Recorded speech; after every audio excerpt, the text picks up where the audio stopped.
Onassis Foundation.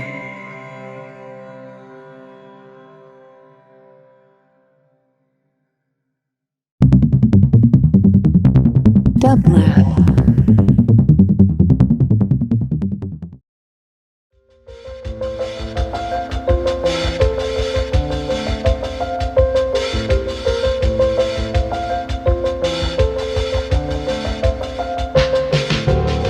Welcome to the Quarantine Tapes, a daily podcast from Onassis LA and Dublab. Hosted by Paul Holdengräber, this series chronicles shifting paradigms in the era of social distancing.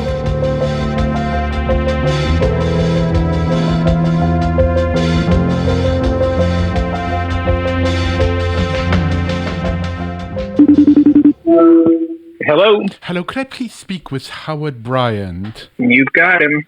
Hello, Howard. This is Paul Holdengräber calling you from the Quarantine Tapes. Thank you so much for taking my call. It's really wonderful. Hello, Paul. How are you? I'm all right. I'm all right considering just about everything. How are you doing? I would say about the same. Yeah. About the same. Yes. It is quite the interesting time. Yeah. It's isn't the Chinese proverb, may you live to see interesting times? Yes, we have. We certainly have achieved that. Very interesting times. Maybe now we would like some kind of different times, and maybe actually these times, which are interesting, may turn out to be interesting in different ways. And I'm wondering, in the world in which you inhabit, in what way might they be able to change? And what needs to change? What must change? Well, I think that in my case, I feel that this is a very interesting conversation that this nation is having in terms of the terminology that we're using. People are calling it a second Reconstruction. People are calling it a racial reckoning. They're using these incredibly large and monumental terms. Loaded. Very. And extremely, what's the best word for it? You are creating a very high expectation for people and for a country that has never lived up to such terminology, to such lofty aspiration. So we didn't get the first Reconstruction right. So I'm not sure this is a second one. Maybe this is simply a Reconstruction. And so I feel that the stakes are extremely high.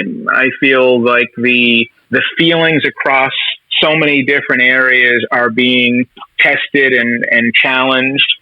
Questions are being asked of us in many ways that we cannot answer right now. And so much of what we're seeing is happening at a time when you're actually going to see where there's an opportunity to physically do something about it. Of course, I'm referring to we're in an election year. So there's so much that's taking place that's right in front of us that is offering this country a challenge. And the question is going to be what we do with that challenge on a macro level.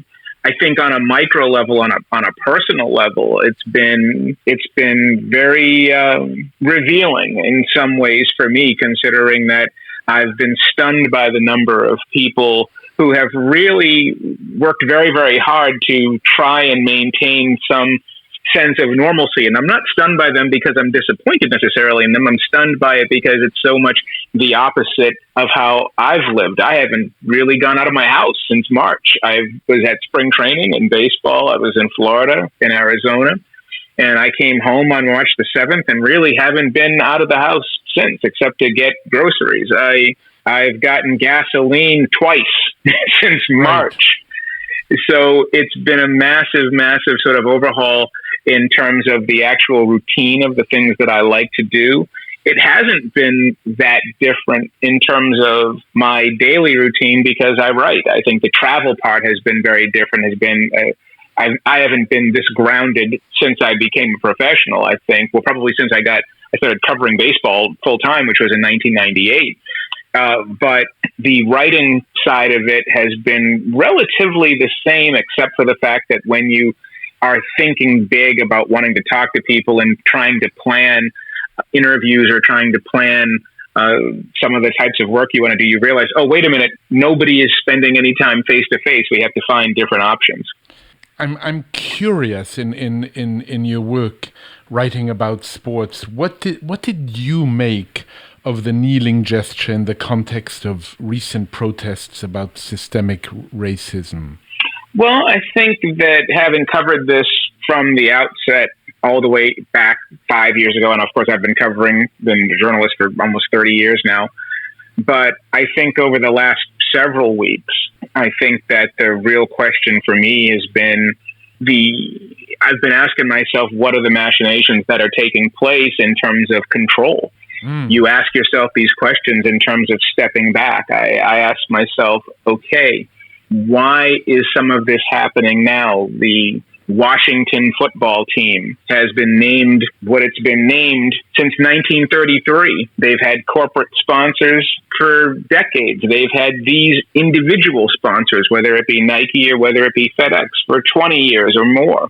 They've had, everything has been in place for them to make a move, and now they're making it. And so you have to ask yourself about that timing. It's not simply that, okay, it's time, now is the time for it to happen. Sure not. When you look at the kneeling gesture and you look at the types of careers, the people who were destroyed in so many ways or attempted to be destroyed by that gesture, the number of people who actively distorted what that gesture meant, the number of people who completely discounted what the gesture meant, that are now co-opting and embracing the gesture, especially when you look at the National Football League. There's not been an industry, an individual corporation in this country that has been more unambiguous about how it felt about the kneeling gesture and what it would do to people who did kneel than the National Football League.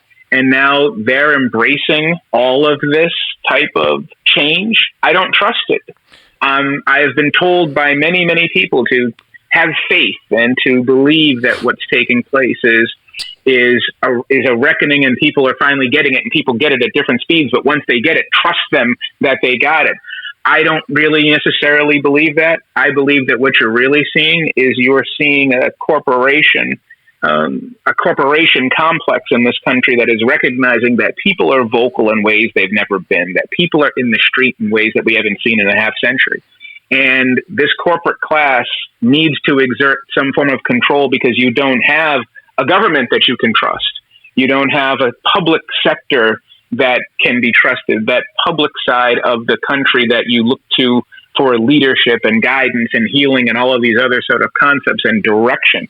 You don't have that. So it appears to me that the corporate class is stepping into that breach by trying to assuage this reckoning and trying to assuage the feelings that people are having that are bringing them out to the street after George Floyd was killed. So it makes me say, what does all of this mean for the kneeling gesture?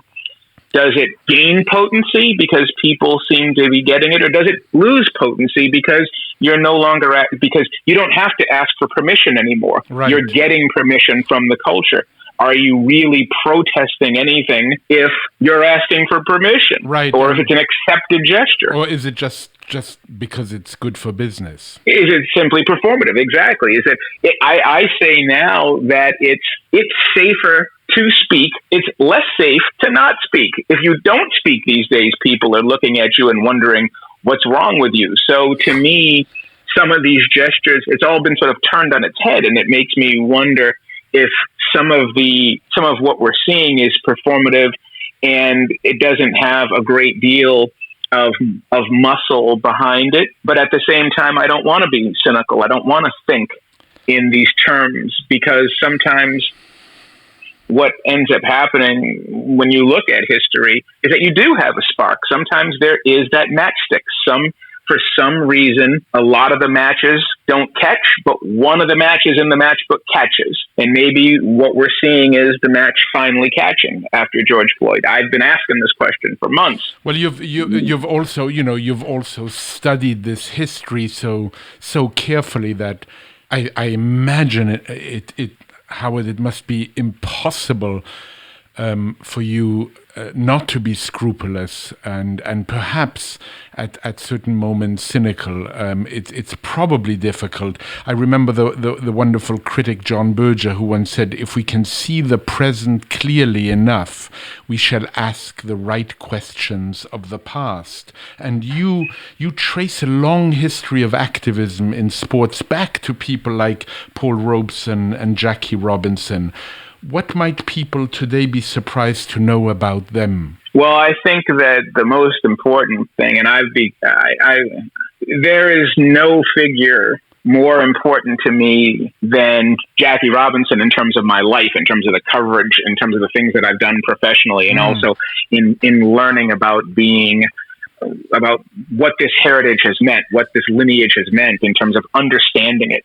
On the other hand, as you grow and as you learn and as I keep continuing to grow myself, I cannot say enough about Paul Robeson. These two figures together, these enormously important, gigantic figures, are combined to they leave me speechless and staggering in terms of the price that they've paid. I think about Robeson a lot now. Robeson has been so much on my mind, and anyone who wants to read more about him, both Here I Stand, his autobiography, and also the towering Martin Duberman biography, Paul Robeson, a biography, you see the parallels to today. You see so many of the different areas in terms of the speed in which a country and the speed in which a culture can move in a given direction.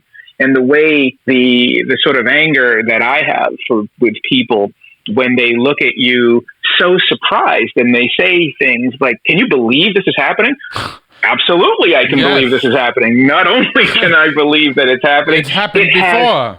Exactly, it has happened. Many we times. have seen this many times, and the way that the wagons get circled, the way people know how to isolate what they consider to be or who they consider to be enemy camp, and you look at the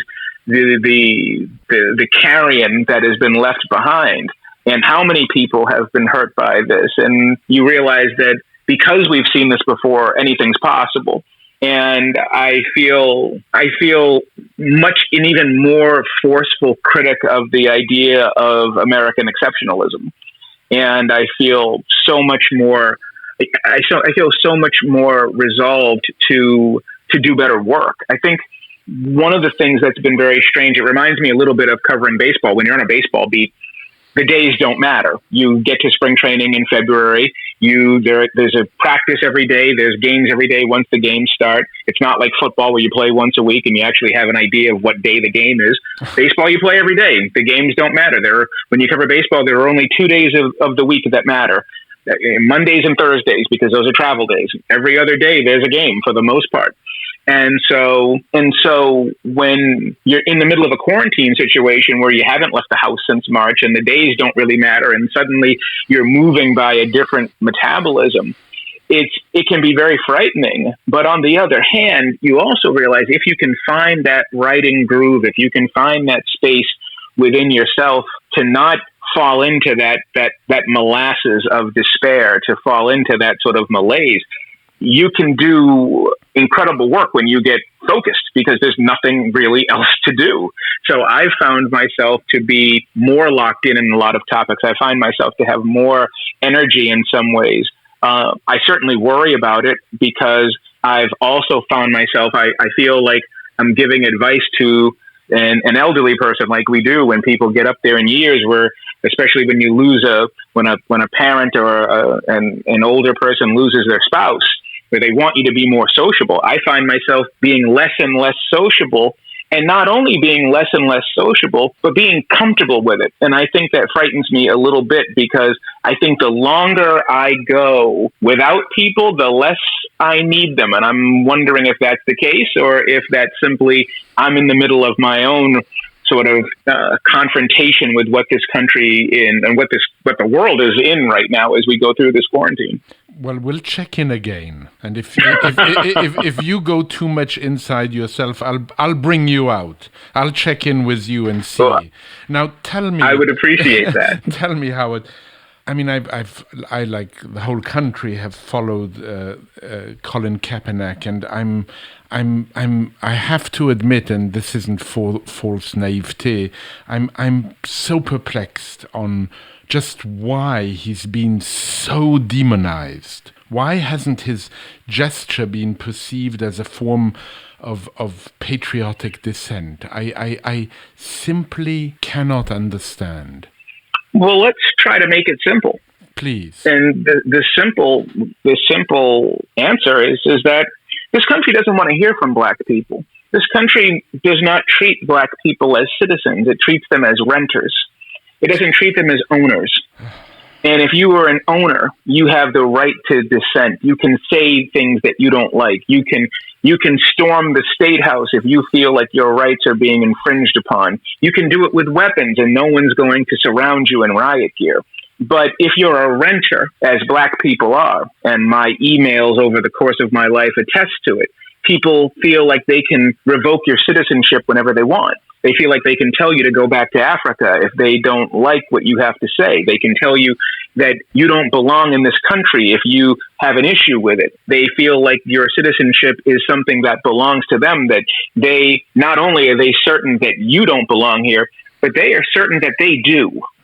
So when you have someone like Colin Kaepernick who is challenging his nation, he's being treated as if it's not his nation. He's not an owner. And so because of that, he is not being treated as somebody who is part of a solution to improve or has the right to dissent.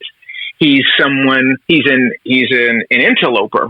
He's somebody who is infringing upon something that is not his, and he should be grateful for what has been given to him. He hasn't earned what he has. He's been given this. And when you listen to it in language, you hear all of these different concepts come to life. We gave you your freedom. What are you complaining about? We gave you this. And then you hear all of these different terms. And when you put them all together, you see that what's the message that's being sent to the people like Colin Kaepernick is that you have no right to complain. You have no recourse.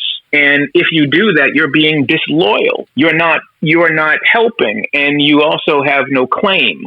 And so when you take that position, this idea that your citizenship can be revoked, then of course no one's going to take what you have to say as positive or patriotic or constructive. People are going to view you as if you are infringing upon something that is not yours, and that you should be happy for what you have.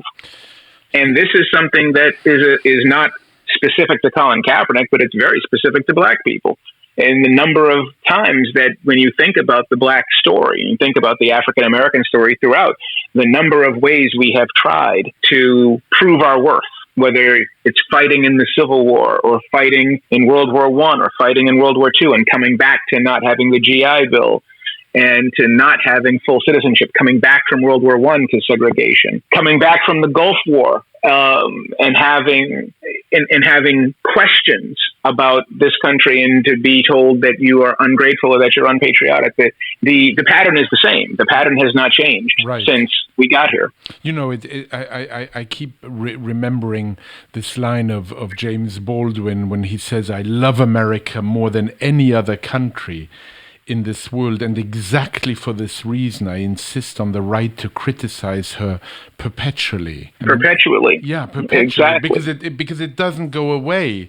And, you know, I was reading that you once interviewed the basketball player Carmelo Anthony, and he said, the people in the position of power understand now more than ever that some of the athletes are just as powerful as them. And that's a scary part, to know that somebody I'm paying it's just as powerful as me. We don't want that. How do you see that kind of fear manifesting itself in the present moment? Well, you certainly see it in terms of the harsh criticism and attack and destruction of someone like Colin Kaepernick, who is now, of course, being rehabilitated as times have changed. So, and that's been very interesting, rehabilitated to a point.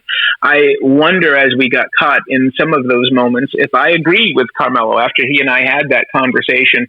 I wonder if I still believe in what he said. At the time, it made sense because you could feel that the tide was shifting, but at the same time, you also recognize another question, which is how much power does a person have if they risk losing everything? Right. If you had real power, there would be no risk for you to speak. There would be no risk for you to take a knee. Mark Cuban can take a knee if he wants. He's rich. He's powerful. He has protection. Colin Kaepernick, as much as we want to talk about his power, he didn't have enough power to save his own career.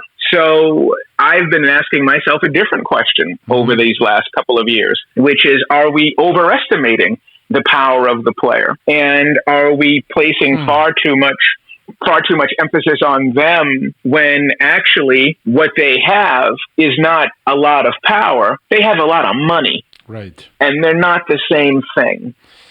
You recently described Michael Jordan as the non-military extension of the post-Cold War American empire. How so? Who would say such a thing, Paul? Who would?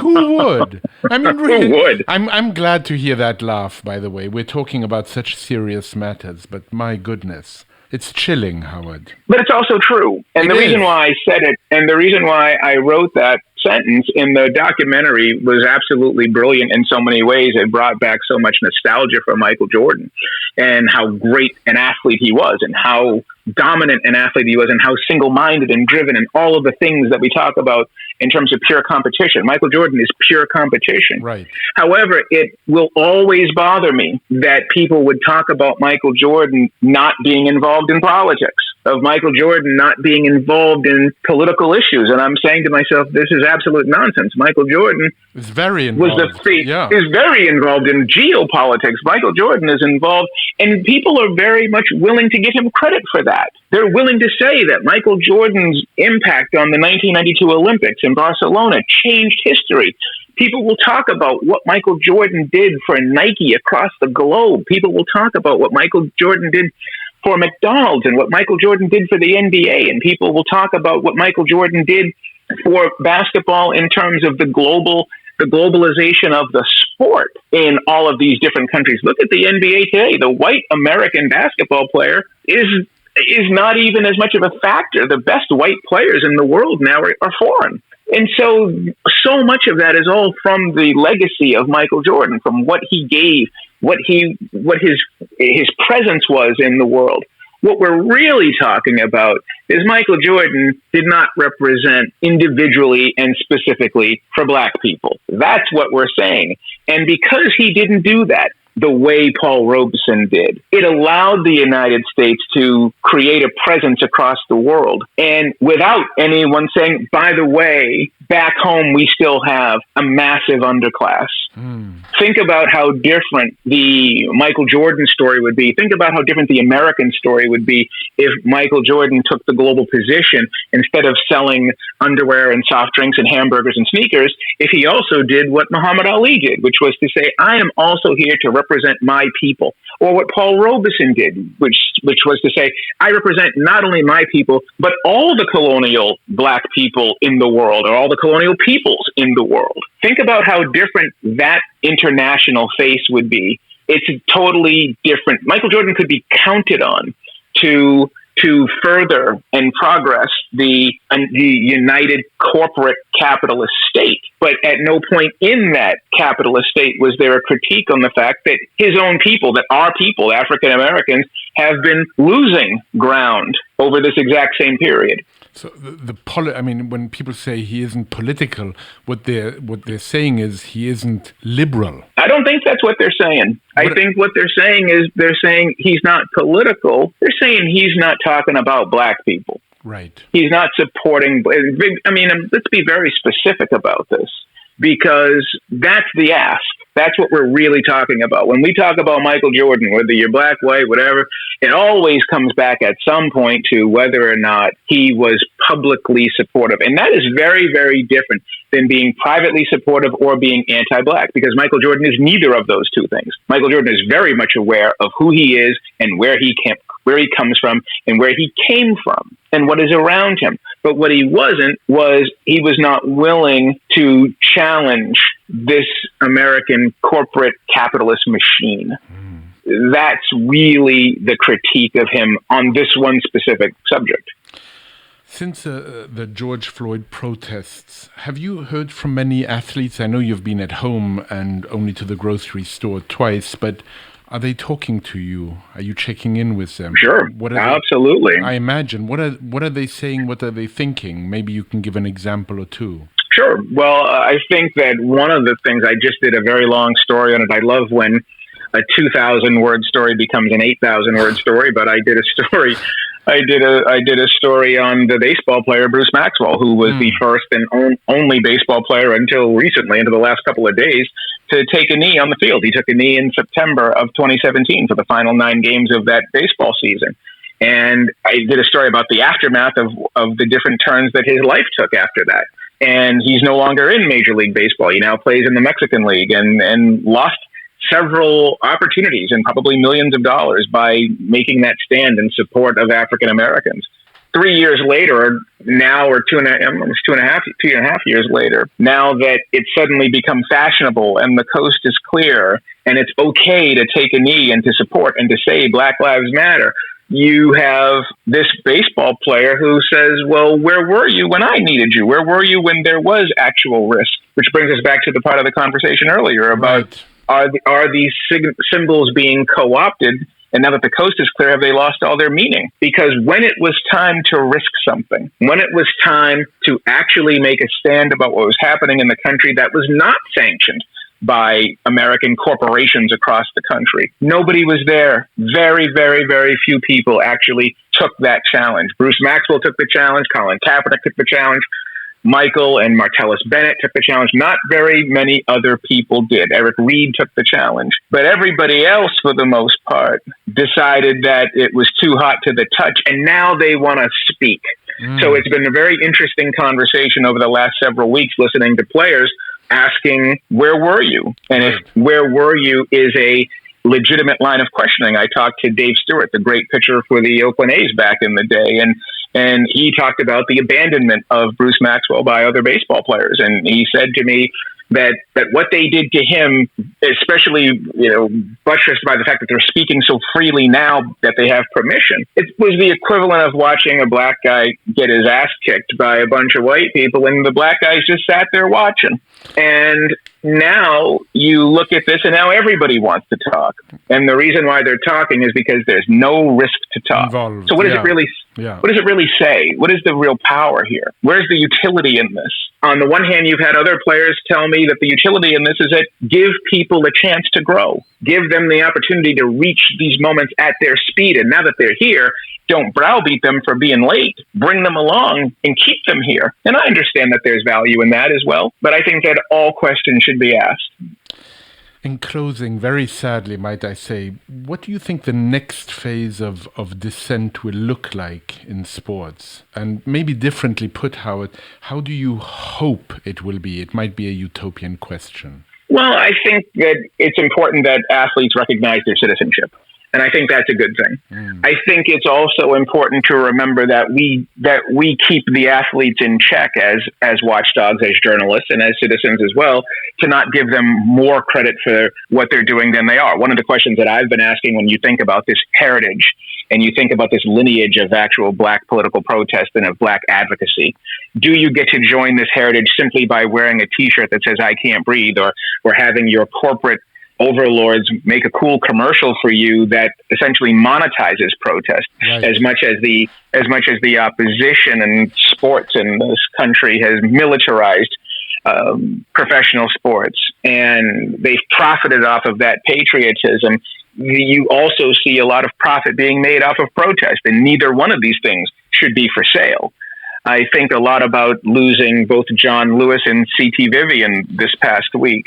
And you think about, in the same day, and you think about this moment and what this is going to do to people who are left behind. And on the one hand, I was extremely sad and very, very frustrated that these two people didn't see a new president, that they died in the term of Donald Trump, and that was heartbreaking to me.